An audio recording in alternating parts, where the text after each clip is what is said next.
नमस्कार। आप सभी लोगों का स्वागत है हमारे चैनल पर। जैसा कि आप लोगों को पता है, हम आप लोगों के साथ डेली 50 क्वेश्चन डिस्कस कर रहे हैं। अभी हमने दिल्ली सल्तनत उसके सभी इम्पॉर्टेंट क्वेश्चन कर लिए हैं दिल्ली सल्तनत से रिलेटेड। अब हम नेक्स्ट कर रहे हैं जो हमारा रहेगा मुग़ल एम्पायर से रिलेटेड। अब हम मुग़ल एम्पायर की डेली आप लोगों के साथ क्वेश्चन डिस्कस करेंगे जो आपके आने वाले सभी एग्ज़ाम्स के लिए बहुत महत्वपूर्ण रहेंगे। अगर आप इस चैनल पर नए हैं तो इस चैनल को सब्सक्राइब ज़रूर करें, अपने फ्रेंड्स के साथ शेयर भी ज़रूर करें। चलिए चलते हैं आज के क्वेश्चन पर। प्रथम श्रेणी के मुग़ल पैदल सैनिक को किस नाम से जाना जाता था? उन्हें अहसूम नाम से जाना जाता था। मुग़ल काल में पैदल सैनिकों की संख्या काफ़ी ज़्यादा थी। उन्हें पायक या पियदगान भी कहा जाता था। अबुल फजल के अनुसार पैदल सैनिकों की 9 श्रेणियाँ थीं, जिसमें बंदगची, दरबान, खिदमतिया, मेवरा, शमशेरबाज, पहलवान ये प्रमुख थे।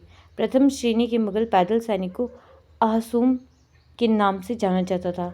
यह मुग़ल शासकों की सुरक्षा व्यवस्था में सहायता प्रदान करते थे। मुग़ल राज परिवार की निम्नलिखित बेटियों को उसके कालक्रमानुसार रखें, जिसका हमारा सही उत्तर है ऑप्शन नंबर सी, जिसमें सबसे पहले है गुलबदन बेगम, जिनका जन्म हुआ था 1523 में, गुलबदन बेगम का। फिर उसके बाद जहाँ आरा बेगम, जिनका जन्म हुआ था 1614 में, और रोशन आरा बेगम, इनका जन्म हुआ था 1617 में, और जैबुनिसा बेगम 1638 में।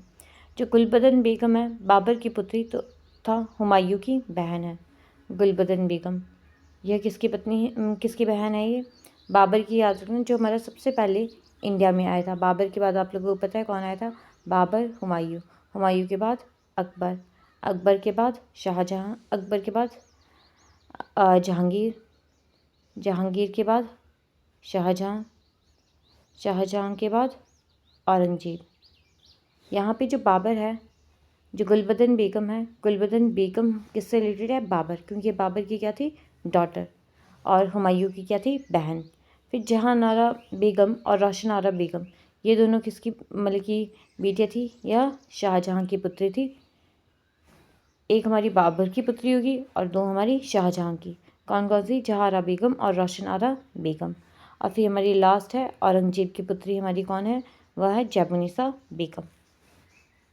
बस आप लोग इतनी चीज़ याद रखना, ये इनकी बेटियाँ थी। एक बाबर की बेटी गुलबदन बेगम, एक शाहजहां, दो शाहजहां की बेटी Jahanara Begum and Roshanara Begum, and Akbar की बेटी जैबुनिसा बेगम। बाबर ने भारत में नई सैन्य युक्तियों को शुरू किया। इनमें छकड़ों, गाड़ियों को लोहे की चैनों से बांध कर रखना, उन्हें खाइयों से सुरक्षित करना और बगली दस्ते मुहैया कराने जैसी युक्तियाँ शामिल थी। बाबर ने ये युक्तियाँ कहाँ की थी? यह इन्होंने ऑटोमान और उज़्बेकों से की थी। देख लेते हैं।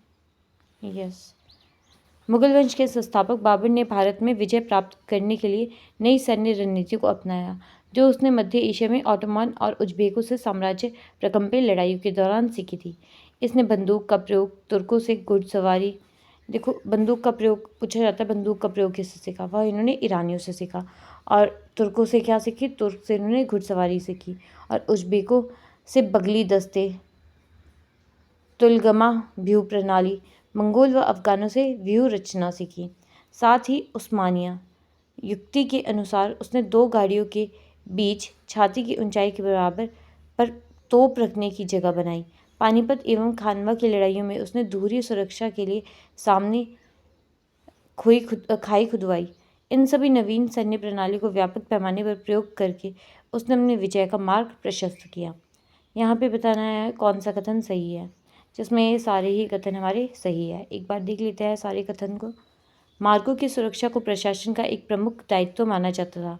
कारवाओं, सरायों, बंजारों के टांडाओं, जो आमतौर पर सशक्त होते थे, और नदियों में नौकाओं के बेड़े मार्ग में होने वाली डकैती और लूटपाट से सुरक्षा के लिए संगठित किए जाते थे। मुगल साम्राज्य में जिस अधिकारी के इलाके में चोरी और डकैती होती थी, उसे माल बरामद करना होता था या खुद उसे पीड़ित को मुआवजा देना होता था। अधिकारी अपना यह दायित्व पूरा करने के लिए क्रूरता की नीति अपनाते थे और संदिग्ध गांव को ही लूट लेते थे। अकबर के विजय अभियान को कालक्रमानुसार लिखें। जिसका सही उत्तर है ऑप्शन नंबर सी, जिसमें सबसे पहले बंगाल, फिर उसके बाद काबुल, काबुल के बाद सिंध, सिंध के बाद खानदेश। एक बार देख लेते हैं। बंगाल को इनके द्वारा 1574 में किया गया था और काबुल को इनके द्वारा 1581 में किया गया था। मतलब काबुल किले में इन्होंने प्रवेश किया 1585 में, दे हैव कैप्चर्ड। और सिंध को इन्होंने 1590 में किया था और खानदेश को इन्होंने 1591 में किया था। मुगल काल में निम्नलिखित अधिकारियों में से कौन सा एक कारखाना संबंधित है? वह है दीवान ए बुयुतात। बादशाह अकबर ने वजीर पर नियंत्रण रखने के लिए कई दीवानों की नियुक्ति की। इसमें पहला दीवान एक खालसा था जो साम्राज्य की खालसा भूमि का प्रबंध करता था। दूसरा दीवाने तन जो जागीरी एवं वेतन संबंधी कार्यों की देखरेख करता था।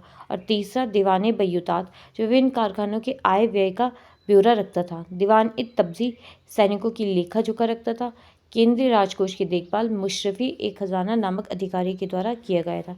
ये इंपॉर्टेंट थे। दीवाने तन क्या है, दीवाने बयूतात क्या है और मुशर्रफ ए खजाना क्या है, इन्हें एक बार आप लोग देख लेना।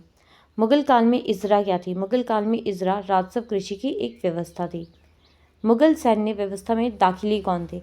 यह थे पूरक सिपाही जिनकी नियुक्ति राज्य की तरफ से की जाती थी। यद्यपि इनको मनसबदारों की सेवा में भी रखा जाता था। शेरशाह सूरी के संबंध में कौन सा कथन सही है? जिसका हमारा सही उत्तर है या दोनों ही कथन सही है। कन्नौज के युद्ध के पश्चात वह भारत का शासक बना। उसने बंगाल के गवर्नर के पद को समाप्त कर 47 सरकारों में विभक्त कर दिया जो सीधे उसके नियंत्रण में था। 17 मई 1540 को कन्नौज या बेलग्राम के युद्ध में शेरशाह ने मुगल शासक हुमायूं को पराजित किया था। डेट याद रखना 1540। कौन सा युद्ध? बेलग्राम का युद्ध या फिर कन्नौज का युद्ध। और शेरशाह ने बंगाल के, हमने देख लिया, इन्होंने 47 मतलब बंगाल को 47 सरकारों में विभाजित किया था। शेरशाह का चांदी का रुपया कितना ग्रेन का था? यह 178 ग्रेन का था। शेरशाह के सिक्के दो प्रकार के थे। चांदी का रुपया 178 ग्रेन का था और तांबे का दाम 380 ग्रेन का था। शेरशाह ने टकसालों की संख्या बढ़ाकर 23 कर दी थी। इनमें से कुछ जिन स्थानों पर थी उनके नाम आगरा, ग्वालियर, उज्जैन, लखनऊ, शेरगढ़, आबू, सक्कर, बक्कर, बक्कर इज इन सिंध, ये मेन प्लेसेस हैं। औरंगजेब ने जजिया कब लगाया था? औरंगजेब ने जजिया 1679 में इम्प्लीमेंट किया था। और देख लेते हैं तीर्थ यात्रा कर 1663 में, संगीत पर प्रतिबंध 1669 में, ज़रोखा दर्शन पर प्रतिबंध 1669 में, तुलादान पर प्रतिबंध 1670 में। मुगल प्रशासन में साबनिह निगार का क्या कार्य था? साबनिह निगार का कार्य था जागीरदारों पर नियंत्रण करने का। शेरशाह के प्रशासन में राय का क्या तात्पर्य है? इसका मतलब है राज्य की मांग, जो हमारा राय से संबंधित है। महसूल से क्या अभिप्राय है? महसूल का हमारा अपेक्षित राजस्व भी सही है और वास्तविक राजस्व भी। वैसे यहाँ पे वास्तविक राजस्व बताया गया है लेकिन अपेक्षित राजस्व, यह दोनों ही हमारे ऑप्शन सही है। जिसमें खालसा महल देख लेते हैं। खालसा महल मतलब बादशाह की भूमि, और महल ए पैबाबी जिसका अर्थ है जागीर आवंटन हेतु आरक्षित एवं अप्रदत्त भूमि थी, मतलब रिजर्व लैंड। जमींदाराने रियती भू राजस्व देने वाले जमींदार, और जमींदाराने मतलब भू राजस्व न देने वाले जमींदार। मुर्शिद कुली खान ने जब्ती व्यवस्था कहाँ प्रारंभ की है? इनके द्वारा जब्ती व्यवस्था दक्कन में प्रारंभ की गई है। किस मुगल सेनापति के विरुद्ध रानी दुर्गावती ने अपना अंतिम युद्ध लड़ा था? यह लड़ा था आसफ खान के विरुद्ध। आक्रांता मुगल सेना की नाक काटने के लिए कौन प्रसिद्ध है? गढ़वाल की रानी कर्णावती। अकबर के शासनकाल में किस वर्ष में मनसब प्रदान किए गए थे? यह किए गए थे 11वें वर्ष में। निम्नलिखित में से किस शासक के समय में ज़रोखा दर्शन बंद हो गया था? अभी हमने पढ़ा 1669 में, किसके टाइम में किया गया था? औरंगजेब के टाइम में किया गया था। निम्नलिखित में से किस मुगल बादशाह ने जैन संत सिद्धचंद्र को नादिर ए जमा की उपाधि प्रदान की थी? नादिर ए जमा की उपाधि जहांगीर को प्रदान की गई थी। जहांगीर ने रविवार और बृहस्पतिवार के दिन साम्राज्य में पशुवध को प्रतिबंधित कर दिया था। जहांगीर ईसाई धर्म में भी दिलचस्पी लेता और पुर्तगाली पादरी फादर जेवियर से ईसाई धर्म की शिक्षा भी ग्रहण की। निम्नलिखित में से अकबर के शासनकाल के प्रथम 4 वर्ष में वकील उस सल्तनत का पद किसके पास था? यह था बैरम खान के पास वकील ए सल्तनत का पद। उस शाहजादा मोहम्मद काम बख्श ने उसका दायां हाथ काटने का आदेश दिया तो सैफ खान ने कहा यह नीच आचरण है। जो तुमने अपनी माँ से पाया है। यह हाथ जिसे तुमने बिना किसी कसूर से कटवा दिया है, इसी ने तुम्हें तीरंदाजी सिखाई थी। यह उदयपुरी बेगम। नीचे 2 कथन दिए गए हैं, बताना है कौन सा सही है। दोनों ही कथन हमारी सही है और एक दूसरे को एक्सप्लेन कर रहे हैं। देख लेते हैं। औरंगजेब के काल में मृत मनसबदारों की समाप्ति पर दावा मुतलिवा तक सीमित था। 1691 में औरंगजेब ने अपने अधिकारी को फरमान जारी किया कि वे उन अमीरों की संपत्ति जब्त न करें जिनके उत्तराधिकारी सरकारी सेवा में थे, क्योंकि मृत अमीरों द्वारा संविदाकृत मुतलिबा का भुगतान करने के लिए उनके उत्तराधिकारी को कहा जाता था। अकबर के विभिन्न उद्घोषणाओं आदेशों को क्रोनोलॉजिकल ऑर्डर में मेंटेन करना है, जिसका सही उत्तर है हमारा ऑप्शन नंबर डी। डी है ना, DBAC, जिसमें हमारा युद्ध बंदियों की पत्नियों, बच्चों और रिश्तेदारों को गुलाम बनाए जाने पर प्रतिबंध। उसके बाद हमारा तीर्थकर माफ़ किया जाना। उसके बाद चित्तौड़, ये बाद में किया गया था। पहली बार जजिया की समाप्ति और फिर चित्तौड़गढ़ की फतहनामा जारी करना। एक बार ईयर भी देख लेते हैं इनका। युद्ध बंदियों वाला था 1562, मतलब कि दास प्रथा का अंत, दैट इज़ इन 1562। तीर्थ यात्रा कर समाप्त कर देना 1563। पहली बार जजिया कर समाप्ति 1564। चित्तौड़ का फतहनामा जारी करना 1568 में। अब देख लेते हैं सूची 1 को सूची 2 से मैच करना है, जिसका हमारा सही आंसर है ऑप्शन नंबर ए, जिसमें हमारा अकबर के द्वारा कुल जमा में खालिसा का अनुमानित हिस्सा था। अकबर का था 1/7, नहीं 1/4। अकबर का 1/4 था। और फिर हमारा जहांगीर का था 1/20 और शाहजहां का था 1/7, औरंगजेब का था 1/5। एक बार यहाँ देख लेते हैं। अकबर का 1/4, जहांगीर का 1/20, शाहजहां का 1/7 एंड औरंगजेब का 1/5। कहाँ से राजदूत औरंगजेब के शासन के समय आया था? यह आया था कॉन्स्टेंटिनोपल से। बुलंद दरवाजा अकबर के किस विजय के स्मरण में बना था? यह बना था गुजरात विजय के उपलक्ष्य में। निम्नलिखित में से किस एक मुगल शासक ने भांग के उत्पादन, बिक्री और सार्वजनिक प्रयोग पर निषेध का अध्यादेश लागू किया गया है? यह किया है औरंगजेब के टाइम में। मुगल काल में निम्नलिखित शासकों में से किस एक ने नियंत्रण और संतुलन की नीति प्रशासन में प्रारंभ की? यह की गई थी अकबर के द्वारा, यह नीति शुरू की गई थी। किस अंग्रेजी यात्री ने अकबर के अधीन रत्न विशेषज्ञ की नौकरी प्राप्त की? यह की थी विलियम लीड्स के द्वारा। एक बार देख लेते हैं इसमें। जॉन न्यूबेरी, यह पहला अंग्रेज था जो अकबर के समय में इंग्लैंड के राजा का एक पत्र लेकर भारत आया था। रॉल्फ फिंच, यह महारानी एलिजाबेथ का पत्र लेकर अकबर के दरबार में आया। यह आगरा, फतेहपुर सिकरी में रहा। विलियम लीड्स, यह अकबर द्वारा नियुक्त हीरो के सत्यापन के लिए एक प्रसिद्ध अंग्रेज हीरा विशेषज्ञ था। जॉन मिल्टन हॉल, यह 1599 में भारतीय व्यापारियों के साथ व्यापार करने के उद्देश्य से अकबर के समय में पहुंचा था। अकबर ने किस गुरु को 500 बीघा जमीन दान के रूप में दी थी? यह दी थी गुरु रामदास को। गुरु रामदास अकबर के समकालीन और अमरदास के दामाद थे। अकबर ने उन्हें 500 बीघा जमीन प्रदान की थी। इसी जमीन पर उन्होंने अमृतसर नामक शहर बसाया। पहले इस नगर का नाम रामदासपुर था। उनके अनुयायियों को रामदासी कहा गया। रामदास ने अपने तीसरे पुत्र अर्जुन को उत्तराधिकारी नियुक्त करके गुरु का पद पैतृक बना दिया। अकबर के शासनकाल में इबादत खाना नामक एक प्रसिद्ध संरचना का निर्माण कहाँ हुआ था? यह हुआ था फतेहपुर सिकरी में। निम्नलिखित किस शासक ने इलाही प्रकार की मुद्राओं को चलाया था? यह चलाया था अकबर के द्वारा। निम्नलिखित इतिवृत्तों में किस एक ने सुबुतकीन के अकबर के शासन के 40वें वर्ष तक का इतिहास है? यह है मुंतखब उत त्वारिक में। यह अब्दुल कादिर बदायूं द्वारा लिखित एक ग्रंथ है। किस मुगल शासक ने सती के विरुद्ध राजकीय निषेध जारी किया है? यह किया है औरंगजेब के द्वारा। औरंगजेब के समय में लिखी गई पुस्तक फतवा ए आलमगीरी का संबंध है। यह है कानून संबंध से।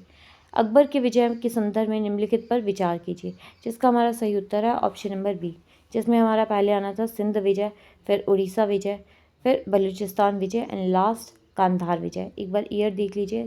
सिंध विजय 1591 में, उड़ीसा विजय 1592 में, बलूचिस्तान विजय 1595 में, कांधार विजय 1595 में। इनमें कुछ मंथ का डिफरेंस होगा बलूचिस्तान और कांधार में।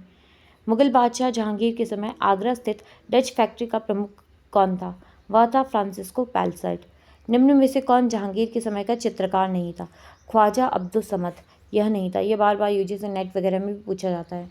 कौन जहांगीर के समय का चित्रकार नहीं था? ये मंसूर, मनोहर और अब्बुल हसन। यह सारे जहांगीर के समय के मेन चित्रकार थे। इनमें और भी देख लेते हैं। मंसूर, मनोहर, अब्बुल हसन, बिशन दास, फारूक बेग आदि प्रमुख थे।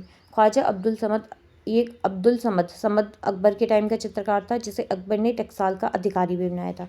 जहांगीर ने अब्बुल हसन को नादिर उस जमा और मंसूर को नादिर उल अस्र की उपाधि दी थी। जहांगीर ने हेरात के आकरेजा के नेतृत्व में आगरा में एक चित्रशाला की स्थापना भी की थी। उत्तराधिकारी के युद्ध में शाहजहां के कौन से पुत्र ने बहादुरपुर के युद्ध में लड़ाई लड़ी थी? यह लड़ी थी शाह शुजा के द्वारा। नूरजहां ने अपनी पहली पुत्री लाडली बेगम का विवाह निम्न किस शहजादे से किया था? यह क्या था? शहरयार के से। अकबर के दरबार में कौन सुविख्यात सुलेखक था जिसे जरी कलम की उपाधि दी गई थी? यह मोहम्मद हुसैन अल कतीब कश्मीरी को दी गई थी। मुगल सैन्य व्यवस्था में अहदी क्या था? अहदी था शाही घुड़सवार। 1600 में जब्त को समग्रत कहाँ नहीं अपनाया गया था? यह गुजरात में अपनाया नहीं गया था। मुगल पद प्रणाली को क्या कहा जाता है? यह मनसबदारी प्रथा कहा जाता है। महाराणा प्रताप के पास अकबर द्वारा विभिन्न मुगलों अधिकारियों के नेतृत्व में भेजे गए शिष्टमंडल को कालक्रमानुसार बताना है, जिसका सही उत्तर है ऑप्शन नंबर सी, जिसमें हमारा सबसे पहले आएगा जलाल खां, फिर मान सिंह, फिर उसके बाद भगवत दास, फिर टोडरमल। देख लेते हैं। जलाल खां 1572, मान सिंह 1573, भगवत दास अक्टूबर 1573, टोडरमल दिसंबर 1573। किसने भारतीय शिल्पकारों को बारूद बनाने की तकनीक सिखाई थी? यह मुगल के द्वारा सिखाई गई थी।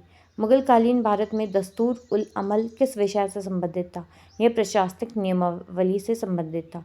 मुगल काल में दीवान ए बयूतात क्या था? दीवान ए बयूतात कारखानों की देखरेख की हमने किया था अभी शुरू में भी। मुगल शासन के अंतर्गत प्रशासन का प्रत्येक ब्यौरा लिपिबद्ध किया गया था। इसमें सियारा हजूर था। इसमें दरबार की दिनचर्या की जानकारी थी। आज के लिए हम इतना ही करेंगे। हमारे 50 क्वेश्चन आज खत्म हो गए हैं। बाकी के क्वेश्चन कल डिस्कस करेंगे। अगर आप इस चैनल पर नए हैं तो सब्सक्राइब ज़रूर करें, like and share. Okay friends, thank you.